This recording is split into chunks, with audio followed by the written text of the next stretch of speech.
Hello student, MT classes में आप सभी का स्वागत है। आज की क्लास में हर टॉपिक के इंपॉर्टेंट क्वेश्चंस को लाया हूं जो कि किसी न किसी एग्जाम में बार बार पूछे जाते हैं। चलिए स्टार्ट करते हैं। पहला प्रश्न है, निम्नलिखित में से हड़प्पा सभ्यता की खोज किसने की थी? हड़प्पा सभ्यता की खोज दयाराम साहनी द्वारा 1921 ईस्वी में की गई थी। हड़प्पा रावी नदी के किनारे स्थित है। अगला प्रश्न है, तराइन का प्रथम युद्ध किसके बीच लड़ा गया था? तराइन का प्रथम युद्ध मोहम्मद गौरी और पृथ्वीराज चौहान के बीच लड़ा गया था। यह युद्ध 1191 ईस्वी में लड़ा गया था और पृथ्वीराज चौहान इस युद्ध में विजयी हुआ था। अगला प्रश्न है, विधवा पुनर्विवाह कानून कब बनाया गया था? विधवा पुनर्विवाह कानून 1856 ईस्वी में लॉर्ड कैनिंग के समय में पारित किया गया था। अगला प्रश्न है, खानवा का युद्ध किस वर्ष लड़ा गया था? खानवा का युद्ध 1527 ईस्वी में राणा सांगा एवं बाबर के बीच लड़ा गया था और इस युद्ध में बाबर विजयी हुआ था। अगला प्रश्न है, कितने वर्षों तक इंग्लैंड में गृह युद्ध चला था? इंग्लैंड में गृह युद्ध 9 वर्ष तक चला था, जो कि 1642 से 1651 ईस्वी तक यह युद्ध हुआ था। अगला प्रश्न है, आर्य भारत में कहाँ से आए थे? आर्य भारत में मध्य एशिया से आए थे। अगला प्रश्न है, पानीपत की दूसरी लड़ाई किनके बीच हुई थी? पानीपत की दूसरी लड़ाई अकबर और हेमू के बीच 1556 ईस्वी में हुई थी। अगला प्रश्न है, रामसर स्थल और राज्य का कौन सा जोड़ा सही नहीं है? इनमें से लोनार झील महाराष्ट्र में स्थित है। यह ऑप्शन गलत है, ऑप्शन नंबर डी। अगला प्रश्न है, प्लासी का युद्ध कब लड़ा गया था? प्लासी का युद्ध 1757 ईस्वी में सिराजुद्दौला और ईस्ट इंडिया कंपनी के बीच लड़ा गया था। अगला प्रश्न है, विजयनगर साम्राज्य की स्थापना कब की गई थी? इसकी स्थापना 1336 ईस्वी में हरिहर एवं बुक्का नामक 2 भाइयों द्वारा की गई थी। अगला प्रश्न है, भारत में एंजल कर किससे संबंधित है? भारत में एंजल कर स्टार्टअप से संबंधित है। भारत में इस कर को 2012 ईस्वी में प्रारंभ किया गया था।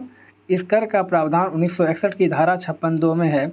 राष्ट्रीय स्टार्टअप दिवस 16 जनवरी को मनाया जाता है। अगला प्रश्न है, पीएम किसान सम्मान निधि योजना की शुरुआत कब हुई थी? इस योजना की शुरुआत 24 फरवरी 2019 को गोरखपुर से हुई थी। इस योजना के तहत किसान को सालाना 6,000 रुपये की राशि दी जाती है। अगला प्रश्न है, निम्नलिखित में से किसने कहा था कि कांग्रेस वास्तव में हथियारों के बिना गृह युद्ध है? यह कथन सर सैयद अहमद खां का है। अगला प्रश्न है, असहयोग आंदोलन के दौरान बिहार में सदाकत आश्रम की स्थापना किसने किया था? इसकी स्थापना मजहरुल हक द्वारा किया गया था। यह स्थापना जो है खैरू मियाँ द्वारा दान दी गई भूमि पर इस आश्रम की स्थापना की गई थी। आप लोगों के लिए एक सूचना यह है कि 18 अगस्त को बिहार पुलिस में जो प्रश्न पूछे गए थे उसका एक वीडियो मैंने बनाया था। उसमें जो प्रश्न छूट गए थे वो प्रश्न आज मैं आपको इस वीडियो में करवा दूंगा। अगर आप उस एग्ज़ाम का वीडियो देखना चाहते हैं तो आपको उस वीडियो का लिंक इसके डिस्क्रिप्शन बॉक्स में मिल जाएगा। अगला प्रश्न है, वन्यजीव संरक्षण अधिनियम कब पारित हुआ था? यह अधिनियम 1972 ईस्वी में पारित हुआ था। अगला प्रश्न है, 2024 में गौतम बुद्ध की कौन सी जयंती मनाई गई थी? 2024 में गौतम बुद्ध की 2586वीं जयंती मनाई गई थी। गौतम बुद्ध का जन्म 563 ईसा पूर्व में लुम्बिनी में हुआ था। इन्होंने 29 वर्ष की अवस्था में गृह त्याग किया था। अगला प्रश्न है, निम्नलिखित में से कौन सी राज्य की सीमा म्यांमार से नहीं लगती है? इनमें से त्रिपुरा की सीमा म्यांमार से नहीं लगती है। अगला प्रश्न है, ओजोन परत की इकाई मापने वाली कौन सी है? ओजोन परत को डॉप्सन इकाई द्वारा मापा जाता है। ओजोन परत को नुकसान पहुंचाने वाली गैस CFC होती है, क्लोरोफ्लोरोकार्बन। अगला प्रश्न है, भारतीय राष्ट्रीय कांग्रेस की पहली महिला अध्यक्ष कौन थी? भारतीय राष्ट्रीय कांग्रेस की पहली महिला अध्यक्ष एनी बेसेंट थी। अगर प्रथम भारतीय महिला अध्यक्ष पूछा जाए तब इसका आंसर हो जाएगा सरोजिनी नायडू। अगला प्रश्न है, घरों में बिजली के तार किस क्रम में लगे होते हैं? घरों में बिजली के तार समांतर क्रम में लगे होते हैं। अगला प्रश्न है, किस बल के कारण ग्रह सूर्य के चक्कर लगाते हैं? गुरुत्वाकर्षण बल के कारण ग्रह सूर्य के चक्कर लगाते हैं। अगला प्रश्न है, गडकरी विद्रोह किस स्थान पर हुआ था? गडकरी विद्रोह कोल्हापुर महाराष्ट्र में 1844 ईस्वी में हुआ था। यह विद्रोह ब्रिटिश के खिलाफ किया गया एक विद्रोह था। अगला प्रश्न है, भूसी झील किस राज्य में स्थित है? भूसी झील महाराष्ट्र राज्य में स्थित है। अगला प्रश्न है, निम्नलिखित में से कौन सा अनुच्छेद राष्ट्रपति के क्षमादान से संबंधित है? राष्ट्रपति को क्षमादान का अधिकार अनुच्छेद 72 के तहत प्रदान किया गया है। अगला प्रश्न है, निम्नलिखित में से किसे कोशिका का पावर हाउस कहा जाता है? माइटोकॉन्ड्रिया को कोशिका का पावर हाउस कहा जाता है। माइटोकॉन्ड्रिया की खोज अल्टमैन ने 1886 ईस्वी में किया था। अगला प्रश्न है, सेमांग जनजाति का निवास स्थान कहाँ है? सेमांग जनजाति मलेशिया में पाई जाती है। अगला प्रश्न है, ऊंचाई मापने के लिए किस यंत्र का प्रयोग किया जाता है? ऊंचाई मापने के लिए अल्टीमीटर का प्रयोग किया जाता है। अगला प्रश्न है, पल्लव वंश की राजधानी कहाँ थी?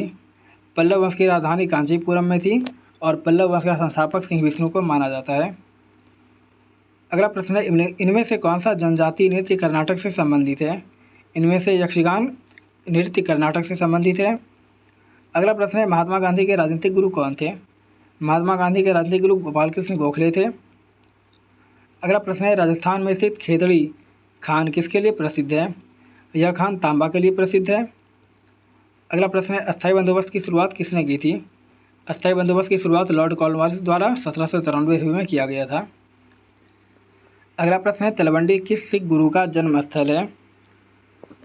तलवंडी गुरु नानक का जन्म स्थल है। इनका जन्म 1469 ईस्वी में हुआ था। अगला प्रश्न है, शेरशाह ने अपना अंतिम सैन्य अभियान किस राज्य के खिलाफ किया था? शेरशाह का अंतिम अभियान कालिंजर अभियान था और इसी अभियान में शेरशाह की मृत्यु हो गई थी। अगला प्रश्न है, विश्व का एकमात्र प्लवी राष्ट्रीय उद्यान कहाँ स्थित है? यानी कि विश्व का एकमात्र तैरता राष्ट्रीय उद्यान यह मणिपुर में है, जो कि केबुल लामजाओ राष्ट्रीय उद्यान है। अगला प्रश्न है, मौसमी संबंधी प्रक्रिया वायुमंडल के किस भाग में होती है? मौसमी संबंधी प्रक्रिया आंधी, तूफान, वर्षा ये सारे 6 मंडल में होते हैं। अगला प्रश्न है, पृथ्वी के वायुमंडल में सर्वाधिक कौन सी गैस पाई जाती है? पृथ्वी के वायुमंडल में सर्वाधिक नाइट्रोजन गैस 78.8% पाई जाती है। अगला प्रश्न है, एक सींग वाला गैंडा भारत के किस राष्ट्रीय उद्यान में पाया जाता है? यह असम के काजीरंगा राष्ट्रीय उद्यान में पाया जाता है। अगला प्रश्न है, भारत तथा चीन के बीच सीमा बनाने वाली रेखा कौन सी है? इन दोनों देश के बीच सीमा बनाने वाली रेखा मैकमोहन रेखा है। अगला प्रश्न है, आरबीआई के पहले भारतीय गवर्नर कौन थे? आरबीआई के पहले भारतीय गवर्नर सीडी देशमुख थे। आरबीआई की स्थापना 1934 के अधिनियम से 1935 में की गई थी। अगला प्रश्न है, माउंट एवरेस्ट पर चढ़ने वाली प्रथम भारतीय महिला कौन थी? माउंट एवरेस्ट पर चढ़ने वाली प्रथम भारतीय महिला बछेंद्री पाल थी। अगला प्रश्न है, कपास की खेती के लिए सर्वाधिक उपयुक्त मिट्टी कौन सी है? कपास की खेती के लिए सर्वाधिक उपयुक्त मिट्टी काली मिट्टी है और काली मिट्टी का निर्माण बेसाल्ट चट्टान के टूटने फूटने से होता है। अगला प्रश्न है, लोकसभा की प्रथम महिला अध्यक्ष मीरा कुमार किस लोकसभा क्षेत्र से चुनी गई थी? यह बिहार के सासाराम लोकसभा क्षेत्र से चुनी गई थी। अगला प्रश्न है, ताश किस देश की समाचार एजेंसी है? ताश रूस की समाचार एजेंसी है। अगला प्रश्न है, हरेली त्यौहार किस राज्य से संबंधित है? हरेली त्यौहार छत्तीसगढ़ राज्य से संबंधित है। यह त्यौहार श्रावणी माह के शुरुआत में मनाया जाता है। अगला प्रश्न है, उड़ीसा का कौन सा त्यौहार धान की कटाई से संबंधित है? धान की कटाई से संबंधित उड़ीसा का नुआखाई पर्व है। अगला प्रश्न है, प्रसिद्ध पुस्तक the God of small things पुस्तक के लेखक कौन है? इस पुस्तक के लेखक अरुंधति रॉय हैं और अरुंधति रॉय केरल राज्य से संबंधित है।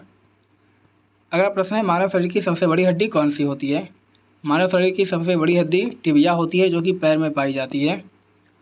अगला प्रश्न है, ज्योति तीव्रता का एसआई मात्रक क्या होता है? इसका एसआई मात्रक कैंडेला होता है। अगला प्रश्न है, जल दिवस किस दिन मनाया जाता है? जल दिवस 22 मार्च को मनाया जाता है।